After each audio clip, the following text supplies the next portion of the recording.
নমস্কার। আজ 7 জুলাই। আজকের দিনে হিমিউলিন অর্থাৎ কৃত্রিম ইনসুলিনকে প্রয়োগ করা হয়েছিল মানুষের ক্ষেত্রে, মানুষের ডায়াবেটিক অর্থাৎ ডায়াবেটিক টাইপ 1 টাইপ 2টাকে কমানোর জন্য। আজকে আমরা একটু এই নিয়ে আলোচনা করব। অ্যাকচুয়ালি ডায়াবেটিক কি, তার আগে জানবো ইনসুলিন কি।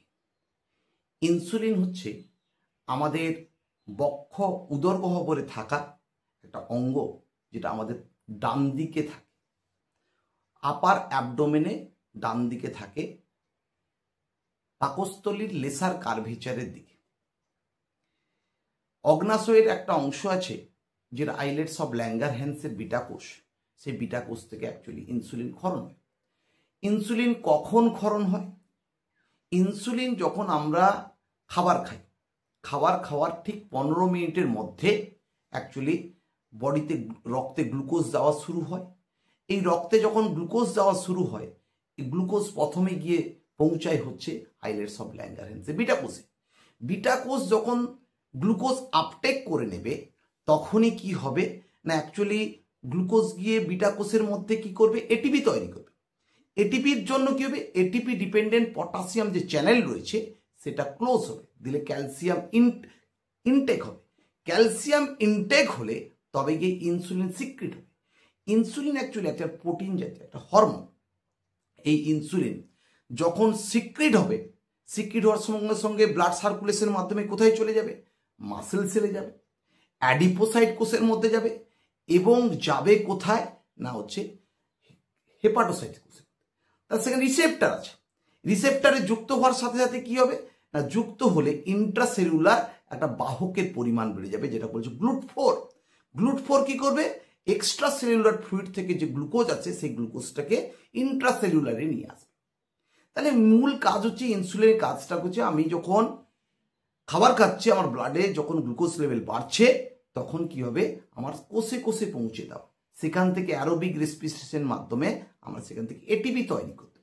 কিন্তু ডায়াবেটিক যখন হয়ে যায়, ডায়াবেটিক কি, একটা ডায়াবেটিক মেলিটাসকেও আমরা মধুমেহ বলি। ডায়াবেটিক হচ্ছে রক্তে গ্লুকোজের পরিমাণ বেড়ে যাচ্ছে।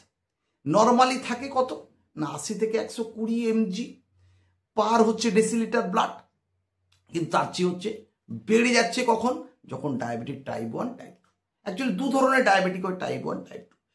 টাইপ 1টা হচ্ছে insulin dependent diabetic type, diabetic mellitus. মানে কি ইনসুলিন ডিপেন্ডেন্ট বলা হচ্ছে কেন, অ্যাকচুয়ালি ইনসুলিনের ক্ষরণ হচ্ছে কমে যায়। কেন, বিটা সেল ডিস্ট্রাকশন হয়। বিটা সেল ডিস্ট্রাকশন হবে কেন, due to autoimmune disease.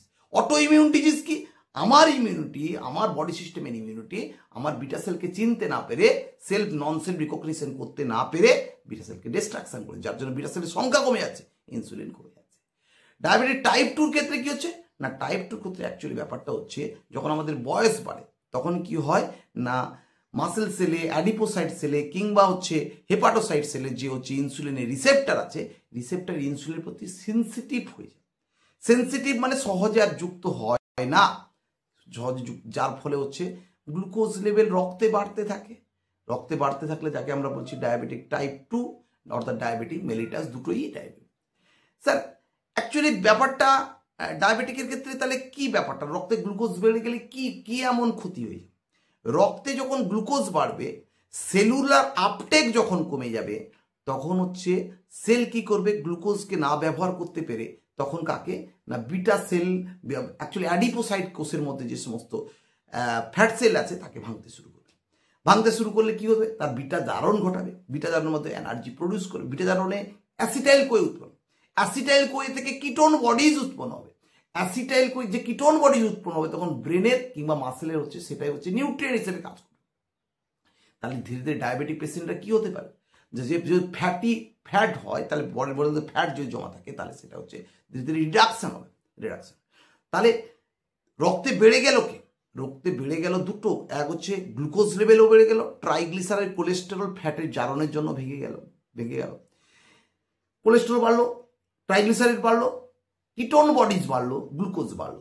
এর ফলে কি হবে, এই যে লুমেন, ব্লাড ভেসেলে যে লুমেনে গ্লুকোজ এবং ট্রাইগ্লিসারাইড জমতে থাকবে, কোলেস্টেরল জমতে থাকবে, তার জন্য অ্যাথেরোস্ক্লেরোসিস, আর্টারিওস্ক্লেরোসিস হবে। এই অ্যাথেরোস্ক্লেরোসিস কিংবা আর্টারিওস্ক্লেরোসিস হলে কি হচ্ছে, ব্লাড ভেসেলের ইলাস্টিসিটি কমে যাচ্ছে।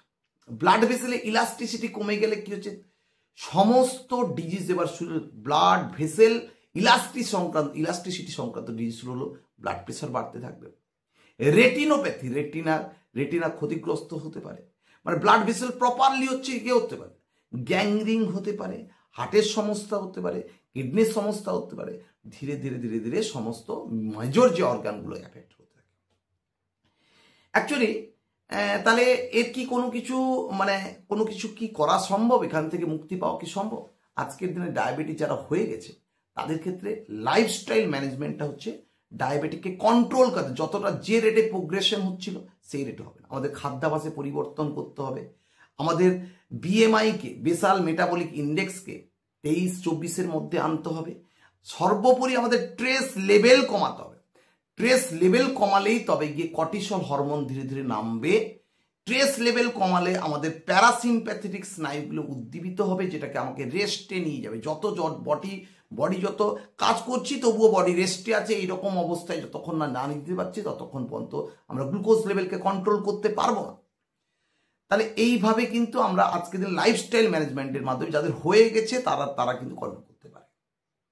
যাদের হয়নি তাহলে তারা কি করবে, প্রতিদিন আফটার 30-র পরে প্রত্যেক দিন ব্যায়াম করতে হবে, বডি ওয়েটটাকে রিডিউস করতে হবে। এদের ক্ষেত্রে একই রকম ট্রেস লেভেলটাকে কমিয়ে ফেলবে। আজকের দিনে যে হেট্রিক শিডিউল সবার মধ্যে, তার মধ্যেও ট্রেস প্রচন্ড পরিমাণে বেড়ে গেছে আজকের দিনে, সেই জন্য সেই ট্রেসটাকে কমাতে হবে।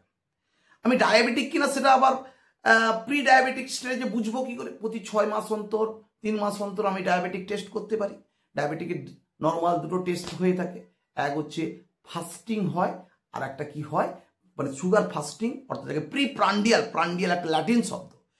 প্রান্ডিয়াল মানে খাওয়ার আগে মানে ওভারনাইটে আমি কি হচ্ছে এমটি স্টমাকে ছিলাম, আমি খাওয়ার আগে টেস্ট করলাম, আমার ব্লাড গ্লুকোজ লেভেল কত না 80 থেকে 100-র মধ্যে থাকবে, 110-এর মধ্যে থাকবে। আফটার ফুডের পরে 2 ঘন্টার পরে আমাকে কিন্তু পরিমাপ করে দেখে নিতে হবে যে আমার ব্লাড গ্লুকোজ লেভেল অ্যাকচুয়ালি 2 ঘন্টার পরে কেন পরিমাপ করব না, 2 ঘন্টার পরে এই কারণে পরিমাপ করব, সেই সময় অ্যাকচুয়ালি পিকে পৌঁছাই হচ্ছে আমার খাওয়ার 30 মিনিটের পরে গ্লুকোজ লেভেল পিকে পৌঁছে যায়। তারপরে ইনসুলিন খরের মাধ্যমে ধীরে ধীরে ধীরে ধীরে সেই পিকটা কমতে থাকে। 2 ঘন্টার মধ্যে সেই পিকটা একবারে কমে নর্মালে চলে আসে, সেই জন্য আমরা 2 ঘন্টার পরে সেই টেস্টটা করি। আর একটা টেস্ট হয় HbA1c। HbA1c কি অ্যাকচুয়ালি, রক্তে যখন গ্লুকোজ বেড়ে যাচ্ছে, গ্লুকোজ বেড়ে গেলে কি হবে না, গ্লুকোজ বেড়ে গেলে হিমোগ্লোবিনের গ্লোবিন পার্টের অ্যামিন মূলকের সঙ্গে যুক্ত হয়ে যাচ্ছে।